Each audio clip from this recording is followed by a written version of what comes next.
در تاریخ 13 ژانویه 2018 یک اعلان خطر در منطقه هاوایی آمریکا منتشر شد، حاکی از اینکه در معرض حمله موشکی قرار گرفتیم. هرچه سریعتر به پناهگاه بروید. خبری که قبل از موشک مثل بمب صدا کرد. اما آیا واقعا خبری از موشک بود؟ اصلا تولید این خبر کار کی بود؟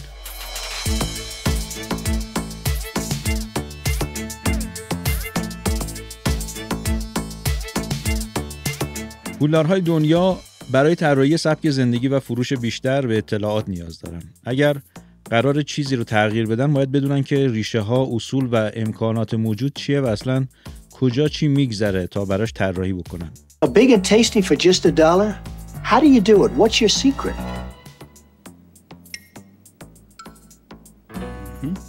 تولید کننده‌های تجاری معمولاً آشناتر هستن. اونها به این کار میگن تحقیقات بازار. یعنی مثلا اگر قرار چیزی رو برای جامعه‌ای تولید بکنن، دست کم یک مطالعه سطحی و گاهی عمیق‌تر از پرسشنامه و روش‌های مختلف تحقیقات و آمار استفاده میکنن تا در بازار هدف شکست نخورن. اما آیا دولت‌ها و نهادهای امنیتی به همه تولید کننده‌های خارجی اجازه تحقیق و بررسی در کشورشون رو میدن؟ مهمتر از همه این که بعضی از سرویس‌های اطلاعاتی بخوان همراه با محصولاتشون وارد کشور بشن، یعنی به بهانه توسعه تجاری و بازاریابی و تحقیق برای فروش با یک طراحی برای یک محصول اطلاعات بیشتری کسب بکنن که عمده اونها استفاده تجاری هم نداره.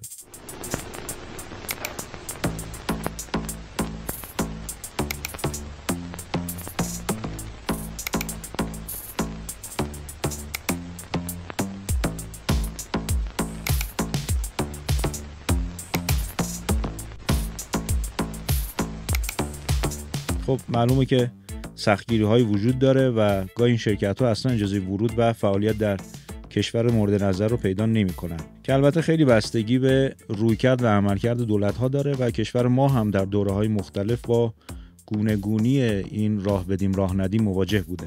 حالا موضوع بحث ما این نیست فعلا. موضوع اینه که چرا پولدارهای دنیا با همه محدودیت‌هایی که در کشورهای مستقل طرف هستن تونستن نیاز ایجاد بکنن و محصولاتشون یا همون سبک زندگیشون رو آرزوی بعضی شهروندان و دولت مردان بکنن. یعنی اگر یک لایه بیشتر فرو بریم، اونها چطور ذائقه مخاطب رو در یک روستای دورافتاده کشف میکنن و براش سبک زندگی طراحی میکنن. ذائقه خواص رو چطور؟ بگذارید ساده بپرسم، این حجم از جاسوس رو چجوری وارد کردن؟ خب بذارید مطلب رو یک کمی بیشتر باز بکنم. لازمه که قدری برگردیم عقب. یک تکنیک قدیمی هست، منظورم از قدیمی یعنی ما قبل اینترنت، که با جستجوی منابعی که اصلا نه جرم هستن و نه دسترسی بهشون غیرقانونیه چیزهایی رو کشف میکنن. مثلا با بررسی یک دوره از شماره‌های مختلف چاپ شده از یک روزنامه، اعلان‌ها، عکس‌های یادگاری، نقل قول‌ها، سخنرانی‌ها و مثل اینها میشه به حجم زیادی از اطلاعات دست پیدا کرد که در اختیار همه ما هست.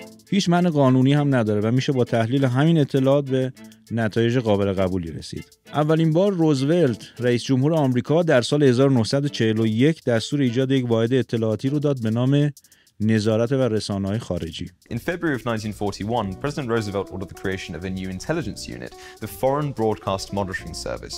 FBMS specialists had the task of listening to open broadcasts of US opponents, and through analyzing propaganda, news releases, and even ordinary broadcasts, they reconstructed the true state of the industry, infrastructure, and armed forces of the Axis countries. اونها یک سری کارشناس داشتن که کارشون دیدن و شنیدن رسانه‌های عمومی مخالفان آمریکا در کشورهای دیگه بود. به فرنگی میشه همون مانیتورینگ. بعد با تحلیل و بررسی داده ها مثل تبلیغات، اخبار، برنامه‌های خیلی معمولی به یک نتیجه واقعی از زیرساخت‌ها و نیروهای نظامی کشورهای مورد نظر می‌رسیدن. مثلا در جنگ دوم جهانی ارتباط مستقیمی بین قیمت پرتقال در پاریس و پل‌ها وجود داشت. داستانش رو بشنویم. Direct link between the prices of oranges in Paris and the condition of road and railway bridges. Each bombardment of these objects during the Nazi occupation of France caused problems with the delivery of tender fruits. If prices were rising, then the missions of the Allied bombers were proving successful. کسی که در آمریکا این واحد اطلاعاتی رو توسعه داد، جنرال ساموئل ویلسون بود و او ادعا کرد که claims that he received 90% of intelligence data from open sources. طریق همین منابع باز یا بذارید بهش بگم پچ‌های اجتماعی به دست آورده. چقدر حیرت انگیزه، چقدر حرف‌هایی که میزنیم اهمیت داره برای این سرویس ها. خب البته قبلا اینها لباس نظامی میپوشیدن اما نمایندگانشون اصلا شبیه نظامیان نبودن. شاید هم اصلا سر در نمی آوردن که دارن برای کی و کجا این پچ ها رو گوش میدن و مینویسن.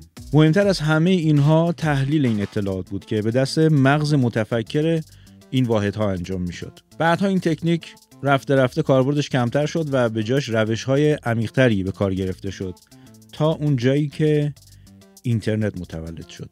یعنی منابع زیادی که در دسترس همه هست از هر جا. از اینجای برنامه باحال‌تر هم میشه وقتی بدونید امکانات اینترنت چقدر دست کاربران رو برای جمع‌آوری اطلاعات باز میگذاره.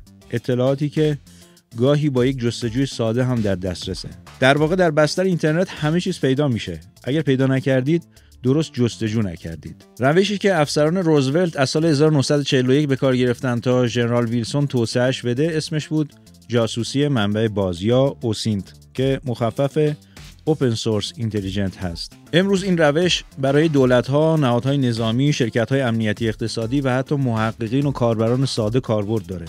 جستجو در میان حجم بزرگی از داده‌ها یا همون بیگ دیتاها، یعنی از میان فرم‌های ورود و صفحات شبکه‌های اجتماعی افراد، عکس‌ها و اطلاعاتی که کاربران از خودشون به اشتراک می‌گذارن، خبرگزاری‌ها، آرشیوهای تصویری و دیجیتال رایگان و اشتراکی و میلیون‌ها مقاله و تحقیق و وبلاگی که به راحتی و با جستجوی ساده در دسترس میشه اطلاعات دست اول و مفیدی به دست آورد. بماند سرویس هایی که مثلا دسترسی به آی پی دوربین های مداربسته رو میده در هر جایی از دنیا.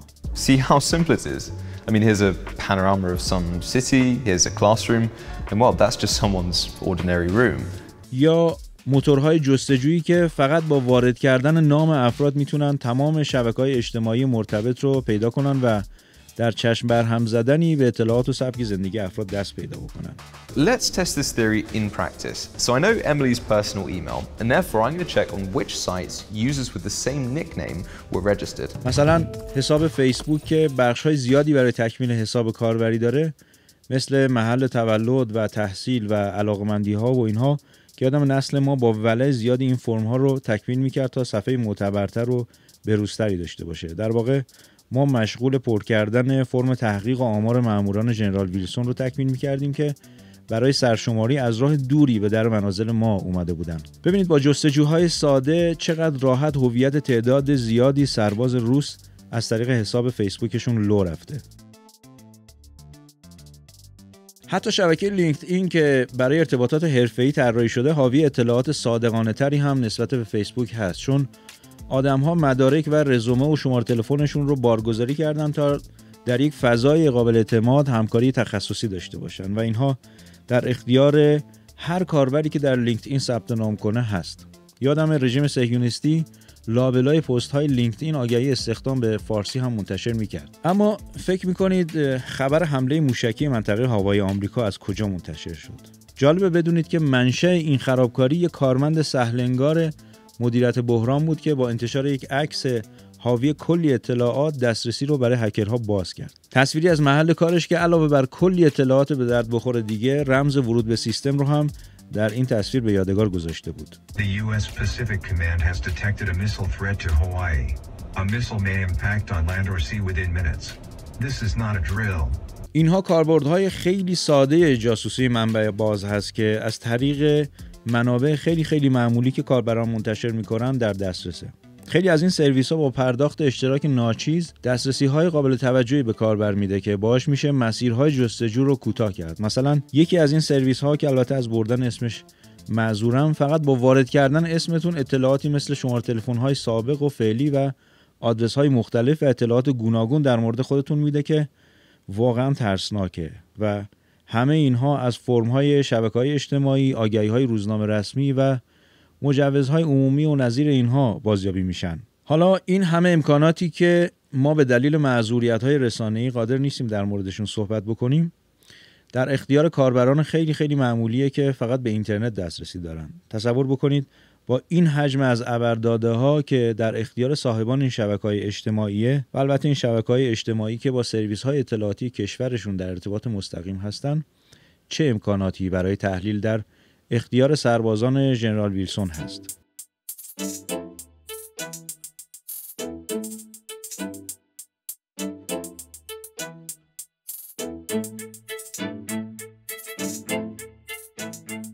حالا به نظر شما تلفن همراه ما به درد چه کسی میخوره؟ ما که اطلاعات مهمی نداریم. یعنی معمولی ترین عکس یادگاری ما با اعضای خانواده در طبیعت به درد پولدارهای دنیا میخوره؟ اصلا چه کسی از ما صیانت میکنه و چه کاری از دست ما برمیاد؟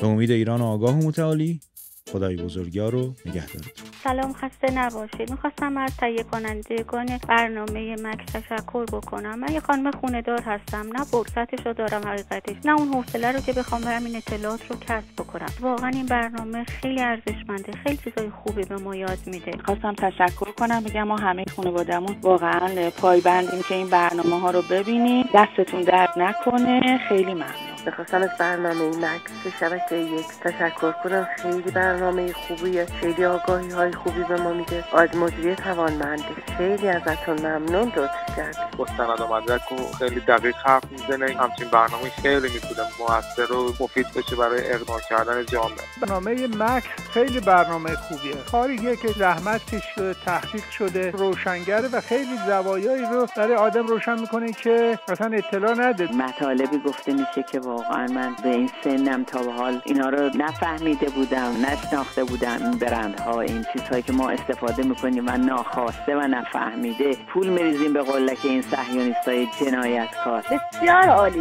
بسیار عالی کار کردین واقعا. جنبه بصیرت بخشیش عالی. واسه آگاهسازی فضای جامعه و آگاهسازی ذهن جوانان و جوانان توی شرایط حساس میشه. می‌خواستم که حمایت خودم اعلام بکنم و بگم که اگه میشه برنامه‌های در دستور کار هست، اونا هم در همین زمینه اجرا بشه. ممنونم. مکس، میان واقعیت و حقیقت.